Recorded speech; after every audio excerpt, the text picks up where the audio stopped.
حضرت امیر المومنین اید اللہ تعالیٰ بن عزیز قرآن کریم کے مطالب پر غور کرنے کی تلقین کرتے ہوئے فرماتے ہیں، ہم آمدی خوش قسمت ہیں کہ اس زمانے میں ہمیں حضرت مسیح موعود علیہ الصلوۃ والسلام کو ماننے کی توفیق ملی۔ ان کو اللہ تعالیٰ نے حکم اور عدل بنا کر بھیجا، اور آپ نے قرآن کریم کے چھپے ہوئے خزانے ہمیں عطا فرمائے اور بے شمار معارف قرآن کریم کے نکال کر ہمارے سامنے رکھے۔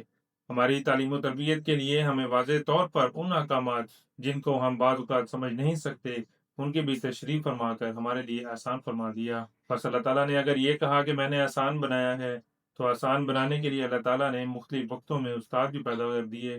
اور اس زمانے میں علم و عرفان کے دروازے کھولنے کے لیے حضرت مسیح موعود علیہ الصلوۃ والسلام کو بھیجا، جنہوں نے ہمیں سب کچھ بتا دیا۔ بس یہ ہماری بدقسمتی ہوگی اگر ہم حضرت مسیح موعود علیہ السلام کی وضاحت کو، معانی کو، قرآن شریف کی تفسیر کو سمجھ کر اس پر عمل کرنے والے نہ بنے۔